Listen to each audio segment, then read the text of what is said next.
다 그런 건 아니지만 대부분 부모님의 재산이 많은 집은 부모님이 돌아가시고 난 후에 유산 분배 문제로 자녀들 간에 갈등이 생기기가 쉽습니다. 심한 경우에는 대판 싸워서 소문이 날 정도로 알려지고, 또 약한 경우에도 이후에 가족 모임이 사라지거나 가족들이 연락이 끊기는 경우도 생기기도 합니다. 그래서 이런 말이 있습니다. 남긴 유산의 크기와 형제 간의 우애는 반비례한다 하는 이야기죠. 그러니까 유산을 많이 남겨두는 것은 잘못하면 자녀들 간의 분쟁의 불씨를 남기는 것과 같다라는 것입니다. 근데 유산 문제만 그런 것은 아닙니다. 돈이 결부되면 좋았던 관계가 금이 가기도 하고 또 깨지는 경우가 종종 있습니다. 돈은 어떻게 보면 선악과와 같아서 안 보고 눈앞에 안 보이면 관심도 가지지 않지만, 뭔가 문제가 생기고 눈앞에 탁 보이게 되면 탐욕이 작동을 하게 됩니다. 특히 그것을 내 손에 넣을 수 있을 것 같아 보일 때 자칫 잘못하면 수단과 방법을 가리지 않고 그것을 취하고 싶은 충동이 생겨나게 되는 겁니다. 그래서 때로 보면 믿음이 있노라 하는 사람인데도 불구하고 이 돈 문제에 걸려 넘어질 때가 있습니다. 오늘 본문에도 보면 유산 문제로 형제들 간에 중재가 되지 않아서 예수님께 나온 형제 이야기가 나옵니다. 오늘 본문은 이렇게 공정한 유산 분배 중재가 되어달라고 예수님을 찾아온 형제의 이야기와 이 문제를 설명하고 교훈을 주시기 위해서 어리석은 부자의 비유를 들어준 이 두 가지 이야기가 함께 연결되어 있는 본문입니다. 이런 공정한 유산 분배를 요청한 형제의 이야기와 또 어리석은 부자의 비유가 우리에게 주는 교훈의 핵심은 두 가지입니다. 하나는 우리의 진짜 문제는 탐심에 있다는 핵심을 가르쳐 주시는 것이고, 또 하나는 우리는 재물에 부여한 자가 아니라 하나님께 대하여 부여한 자가 되어야 한다라는 교훈입니다. 우리가 오늘 본문 다 읽었지만 배경과 줄거리를 다시 한번 정리해 봅니다. 예수님은 십자가를 지시기 위해서 좀 예루살렘으로 올라가고 계십니다. 예수님의 그 일행에 얼마나 많은 사람들이 모여들었는지 성경에 보면 수만 명이 함께 모여왔다 그랬고, 또 사람들이 서로 밟힐 정도로 붐볐다 이야기를 합니다. 예수님은 그들에게 바리새인의 누룩, 외식하는 것들을 주의하라 하는 주제로 말씀을 가르쳐주고 있었습니다. 그런데 그 무리 중에 한 사람이 예수님께 튀어나옵니다. 예수님의 가르침을 방해하면서 자기 형에게 유산을 나누라, 명해달라 이렇게 요청을 합니다. 당시에는 스스로 문제를 해결하지 못할 때 지혜로운 랍비나 권위자를 찾아가서 중재를 요청하는 것이 관례였습니다. 우리 성경 밑에 각 줄을 보면 형이라고 되어 있는 곳에 또는 동생이라는 설명을 놓았습니다. 그러니까 형이 문제인지 동생이 문제인지는 모르겠지만 형제 간의 유산 배분의 문제로 갈등이 생겼던 겁니다. 유대인들에게 유산 상속에 관한 규정은 율법으로 규정되어 있습니다. 맏아들이 다른 형제들의 2배를 받게 되어 있기 때문에 만약에 형제가 둘밖에 없었다면 큰 형이 3분의 2를 받고 동생이 3분의 1을 받으면 딱 2배가 되는 것이죠. 근데 누가 이 룰을 깼는지 모르지만 상속 문제가 율법에 규정된 대로 정리가 안 된 것 같습니다. 그래서 여기 보면 내 형을 명하여 라고 말씀한 것을 보면 지금 이 형제가 같이 예수님께 나왔던 거죠. 누군가가 예수님께 나와서 중재를 요청한 겁니다. 또 둘이 예수님께 나왔다는 얘기는 이 둘 다 예수님의 말씀이라면 다 수긍할 수 있는 예수님의 권위를 인정하는 그런 사람이라는 겁니다. 또 이제 설교를 들어보니까 이게 꼭 요즘 시대로 말하면 이런 것 같다는 거예요. 담임 목사한테 같은 교회 형제 성도가 찾아와서 내 편을 들어달라 하는 것과 똑같다라는 것이죠. 이런 부탁을 받으신 예수님의 반응은 좀 다소 좀 까칠해 보이십니다. 이 사람아, 누가 나를 너희의 재판장이나 물건 나누는 자로 세웠느냐 하시는 겁니다. 예수님은 너희들의 주인으로 오신 것이지 이런 너희들 문제의 사소한 것들을 해결해주고 판결을 내려주는 그런 자가 아니라는 겁니다. 여러분, 우리도 예수님을 볼 때 그럴 때가 있습니다. 예수님을 나에게 유리하게 내 편으로 들어줄 재판장으로 여기면서 하나님 내 편을 좀 들어주세요. 제발 내 편이 되어주세요. 이렇게 여길 때가 있다는 거죠. 그러나 예수님은 내 이익을 대변해주는 변호인이 아니라 내 삶을 주관하시는 주인이 되기를 원하시는 겁니다. 그러면서 그들에게 이렇게 말씀하십니다. 삼가 모든 탐심을 물리치라. 사람의 생명이 그 소유에 넉넉한 데 있지 아니하니라 그랬습니다. 그러니까 이 형제들은 자신의 재산 배분의 문제로 예수님께 중재를 요청했지만 예수님이 보실 때에는 너희들의 문제의 핵심은 공정한 유산 분배가 아니라 탐심으로 인해 서로 더 갖겠다는 불만이다 라는 것을 가르쳐 주시는 것이죠. 겉으로 드러난 문제는 유산 배분이지만 사실 정말 중요한 것은 그들의 마음속에 있는 탐심이라는 것입니다. 오늘 이 두 가지 이야기를 함께 본문에 기록하고 있는데 먼저 앞부분을 좀 살펴봅니다. 앞부분의 이 형제의 이야기는 문제는 탐욕이다, 탐심이다 라는 것을 우리에게 보여줍니다. 유산 문제로 형제가 다투게 되었다는 것은 그 금액이 크지 않다는 것을 보여주는 겁니다. 만약에 부모님이 남긴 것이 유산이 아니라 빚이라면 서로 더 가지려고 할까요? 형이니까 형이 책임지라고 그러고 네가 더 사랑 많이 받으면 네가 책임지라고 그랬을 거예요. 또 만약에 유산이 많지 않았다면 그까짓 거 뭐 그냥 경비로 털자 아니면 뭐 서로 가지세요 이렇게 했을지 모릅니다. 그런데 이렇게 서로 다툼이 되고 중재를 요청할 정도가 되었다는 것은 그 금액이 소액이 아니라 많은 유산이었다는 것을 보게 되는 거죠. 규모가 커지다 보니까 욕심이 생기게 되고 서로 조율이 되지 않으니까 예수님의 권위를 등에 업고서라도 자기에게 유리하게 재물을 더 얻으려는 탐심이 표현된 것이라는 겁니다. 이 형제의 문제는 어떤 부족함이나 모자람의 문제가 아니라 만족하지 못함과 탐심의 문제라는 겁니다. 자, 우리는 어떤 문제나 갈등이 생겼을 때 문제의 본질이나 핵심을 분별할 수 있어야 문제를 해결해낼 수 있습니다. 문제는 경제야 바보야 라는 유명한 선거 캐치프레이즈가 있었습니다. 1992년 미국 대통령 선거에서 민주당의 빌 클린턴 후보 진영에서 내걸었던 선거운동 문구입니다. 전임 부시 대통령은 자국의 인플레이션을 억제하기 위해서 긴축 재정을 펼쳤습니다.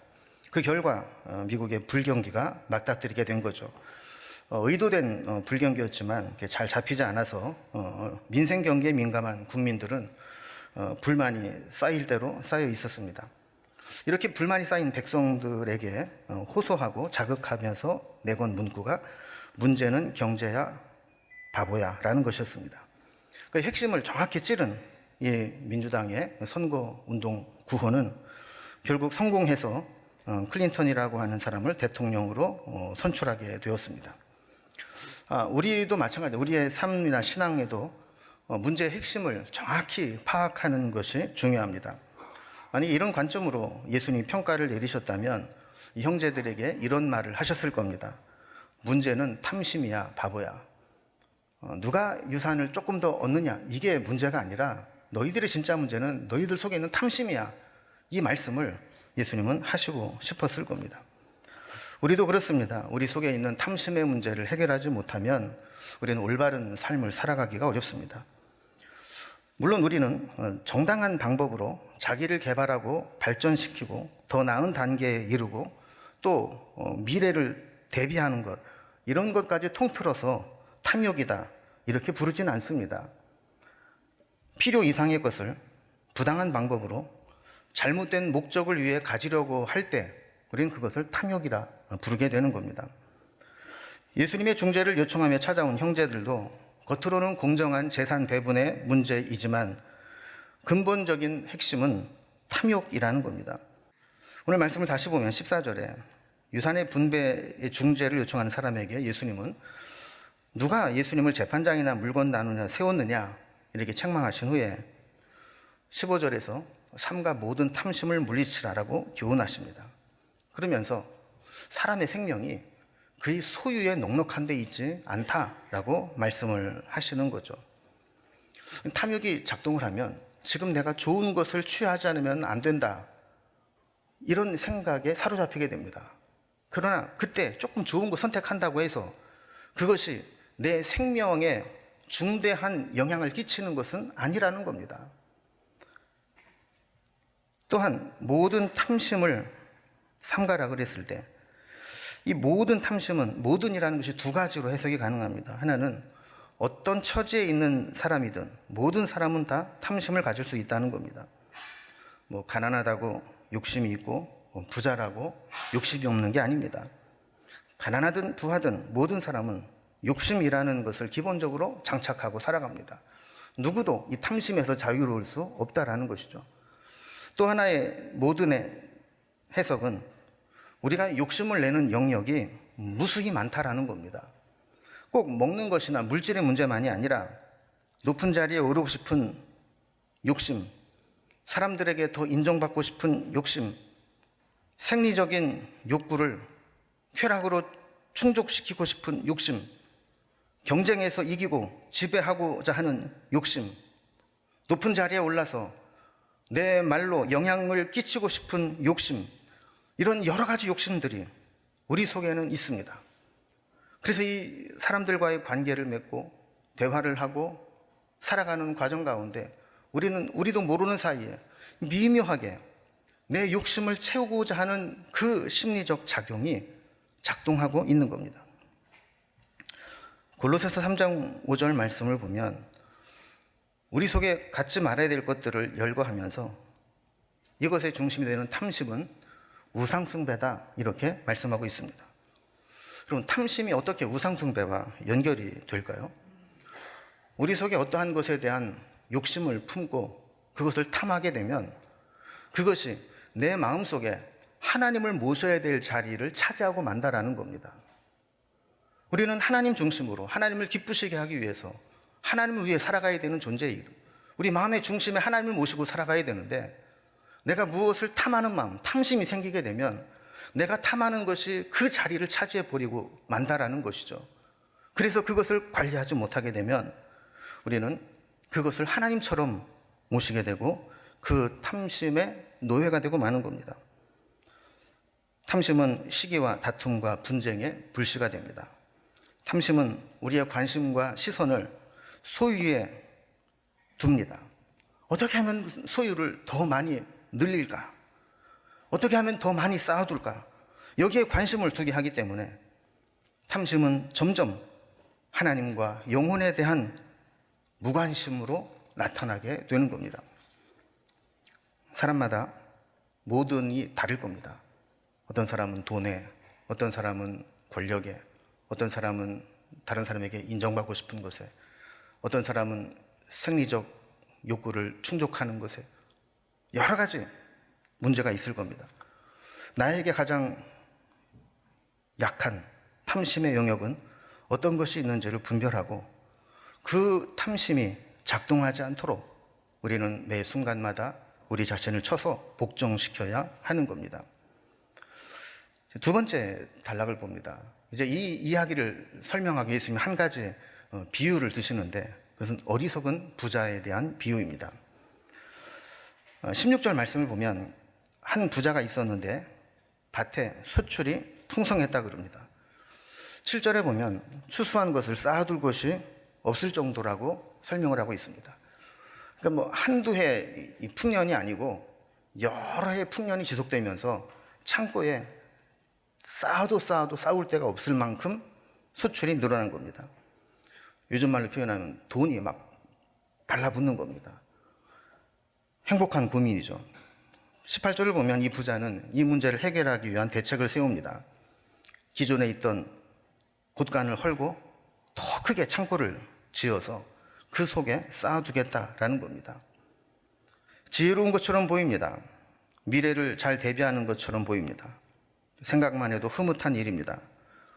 또 앞으로 만약에 기근이라도 든다면 물가는 더 폭등할 것이고 곡식의 값은 천정부지로 올라갈 겁니다. 그렇다면 기근은 나에게 더 큰, 더 많은 부를 가져다 줄 기회가 될 수 있을 것이라고 좋아했을 겁니다. 그래서 19절에 보면 그는 이렇게 생각합니다. 내 영혼아, 여러 해 쓸 물건을 많이 쌓아두었으니 평안히 쉬고 먹고 마시고 즐거워하자. 그런데 이 부자에게 예수님은 그가 생각하지 못한 것이 있다고 말씀하십니다. 기껏 준비하고 대책을 마련해 두었는데 우리의 주인이신 하나님께서 그날 밤에 이 사람의 영혼을 도로 찾아가신다면 그가 준비한 것이 누구의 것이 되겠느냐 하는 겁니다. 그가 준비한 것들이 누구의 것이 될지 우리는 알 수 없습니다. 그러나 한 가지 분명한 것은 그가 준비한 것을 그 부자는 갖지 못한다는 것입니다.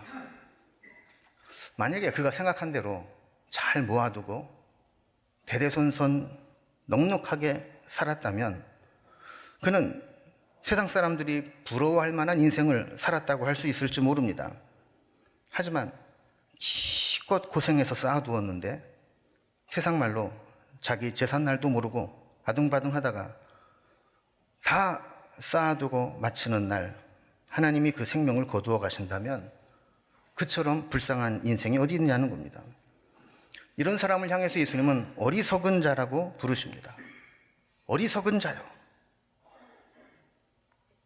그는 앞으로 평생 내가 이렇게 누리며 살리라.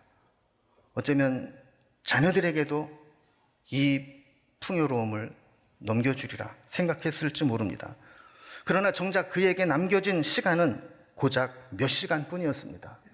오늘 밤에 우리의 생명의 주인이신 하나님이 그의 생명을 거두어 가신다면 그는 그의 계획을 이룰 수 없는 겁니다.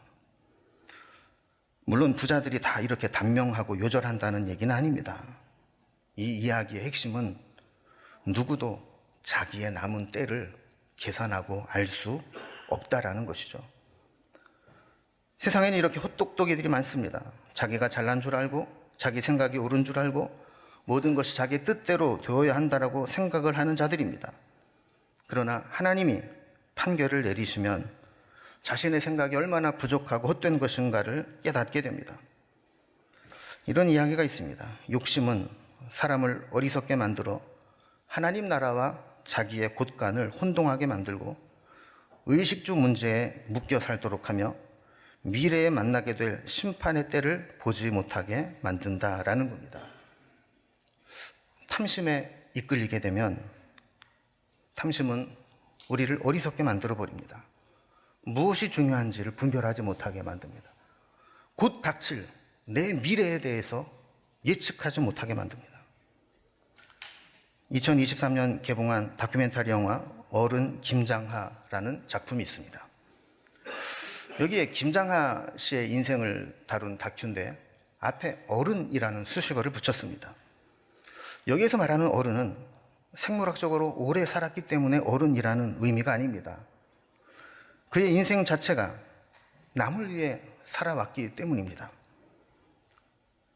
그는 한약방을 운영하면서 엄청난 돈을 벌었습니다. 근데 그 돈을 쌓아두거나 자기를 위해 쓰지 않았습니다. 명신고등학교를 지어서 8년간 운영하다가 국가에 그 학교 재단을 헌납했습니다. 사회 다양한 분야에 어려운 사회단체들을 소리 소문 없이 오랫동안 거액을 후원해 왔습니다. 수많은 학생들에게 공부할 기회를 놓치지 않기 위해서 장학금을 주어 인재를 양성해 왔습니다. 그가 그렇게 할 수 있었던 이유는 무엇일까? 그분의 어록 중에 인상에 남는 말이 있습니다. 돈은 쌓아두면 똥이 되지만 흩어버리면 거름이 된다라는 것입니다. 재물은 쌓아두기만 하면 썩어서 똥처럼 냄새나고 아무짝에도 쓸모없는 것들이 되어버리지만 그것을 흩어 나누어주면 거름이 되어 어딘가에서는 그 재물이 결실을 맺게 하는데 큰 역할을 하게 된다는 것이죠.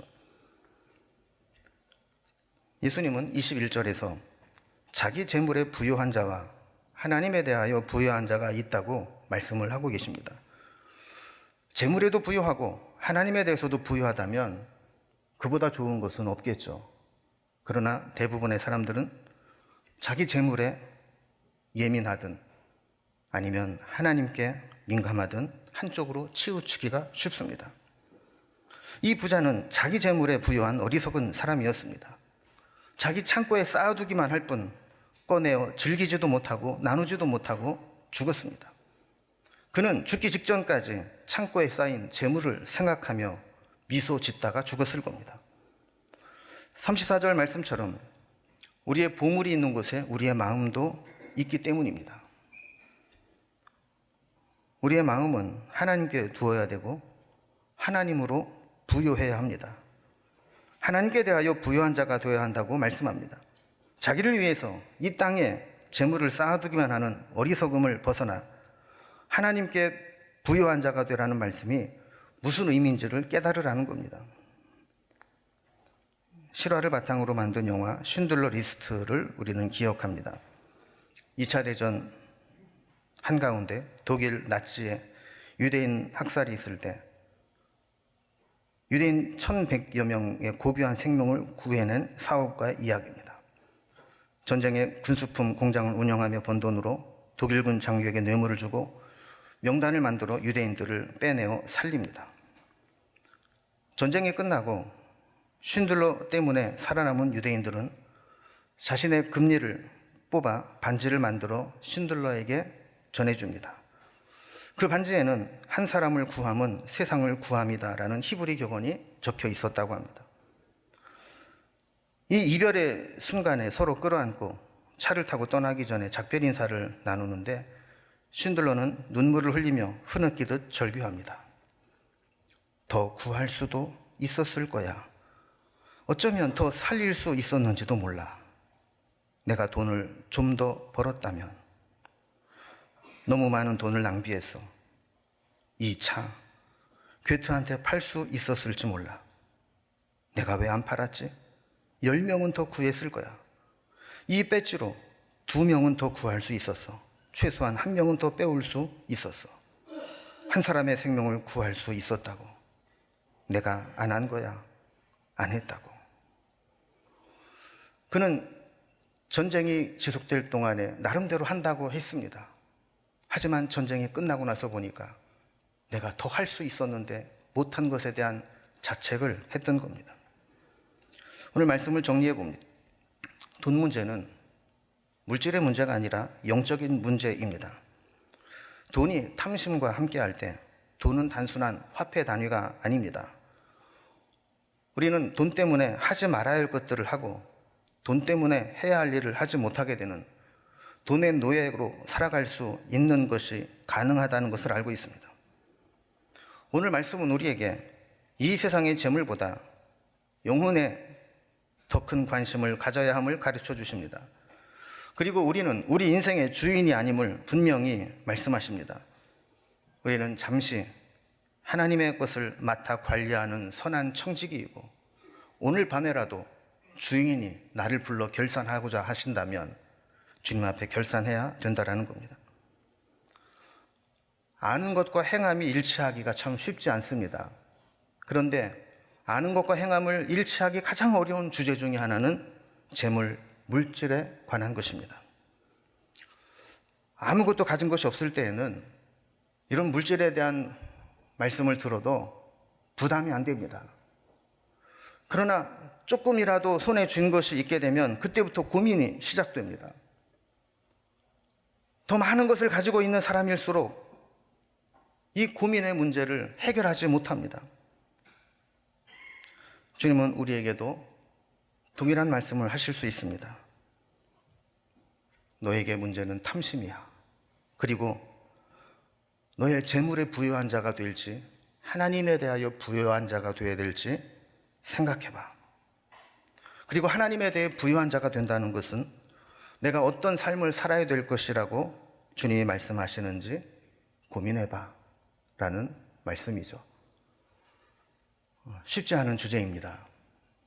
그러나 우리는 지금 내가 겪고 있는 이 시간이 다가 아니라 우리의 주인 되신 하나님 앞에 서야 될 날이 있다면 그때 나는 정말 어디에 부유한 자로 살아왔는지 평가받을 수 있다는 것을 기억하며 고민하고 함께 살아갈 수 있기를 주님의 이름으로 기원합니다.